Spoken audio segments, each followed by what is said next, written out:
तो फिर वो सो गया, फिर 2 घंटे सोया और जब सोया फिर रात की नींद में माँ ने फिर उसको 2 घंटे बाद उठाया। कहने लगी बेटा अरे तब तो मैं पानी पी नहीं पाई, अब मुझे फिर बहुत सारी प्यास लगी है और तू 1 गिलास पानी ला करके मुझे दे दे। माँ ने कही तो करिए न सो देगी, रात में आने लगे इतना जाके पास हो गए, एकदम झुंझुलाया और झुला करके उठा और उठ करके गया, ला करके पानी दिया, माँ ने एक फूट दिया और उधर भी फैला दिया, इधर देखा था उधर भी फैला दिया। जैसे ही बैठा बिस्तर पर एकदम चौंक के खड़ा हो गया, कहने लगा आपको पूरा जल फैला दो और पानी फैला तो पूरा बिस्तर हो दिया, अब तुम तो मुझे सोने नहीं देगी, मैं तो हारा खड़ा कहाँ से आया हूँ, ट्रेन से रात भर चला और दिन भर चला और तू मुझे रात में सोने नहीं देगी। माँ ने कहा तो बेटा तू मेरा कर्जा उतारने आया था, मैंने तो 9 महीने तुझे पेट में ढोया, उसके बाद तू जब तक चलने फिरने लायक नहीं हुआ तब तक मैं गीले में सोती रही, तुझे सूखे में सुलाती रही, तुमको मेरा कर्जा उतारने आया था तो 1 लाख नहीं काट पा रहा है। तब उसके ज्ञान की पोटली खुल गई और रो करके माँ के चरणों में गिर गया। माँ ने कहा तू पैसे से कर्जा उतारना चाहता तो 1 ही रात में सो पा रहा है मेरे पास।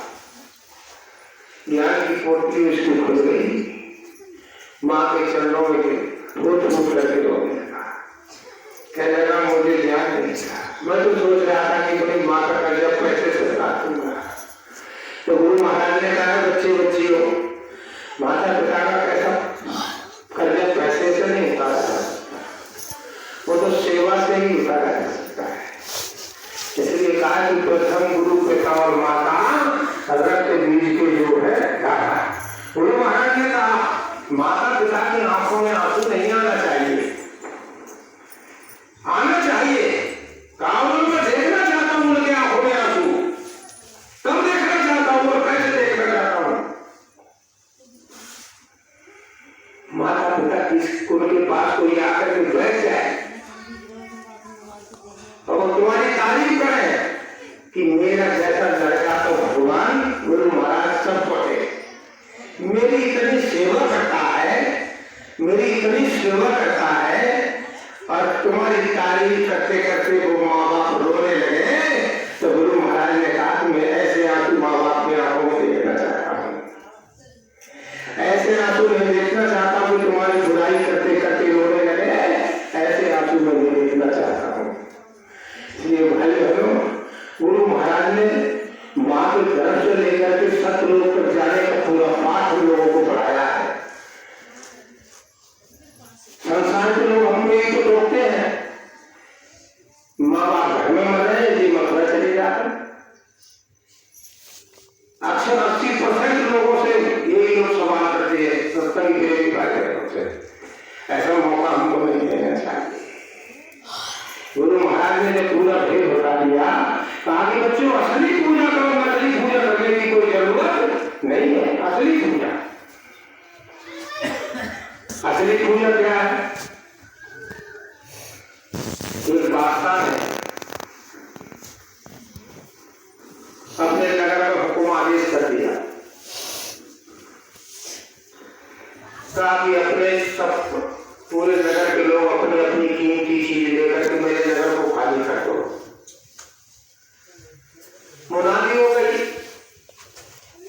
जब मुनादी हो गई तो लोगों ने अपनी अपनी कीमती चीज लेकर के अपने नगर से बाहर जाने लगे। सब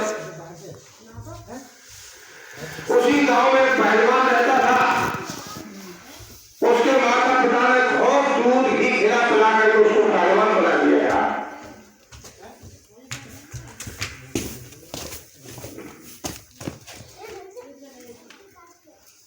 सबने तो किसी ने सोना, किसी ने चांदी, किसी ने रुपया, किसी ने जो भी था घर में कीमती चीज लेकर के सब नगर से बाहर चले गए।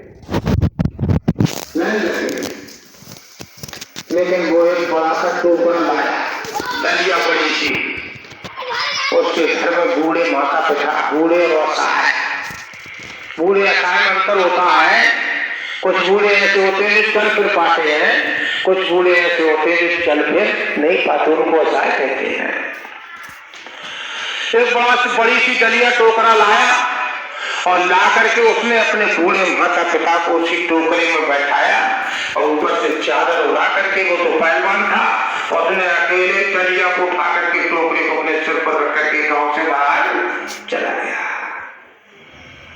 बादशाह ने जब दूर से देखा कि सब लोग तो ऐसे ही जा रहे हैं, लेकिन ये आदमी इतने बड़े टोकरे में क्या ले करके जा रहा है। मंत्री से कहा रोको इसे, जाकर के सिपाहियों से रोको, इसे क्या लिए जा रहा है इतनी बड़ी टोकरे में, मैं भी पीछे से आ रहा हूं। जब जाकर के सिपाहियों ने रोका, अरे भाई इसमें क्या लिए जा रहे हो, कहा कि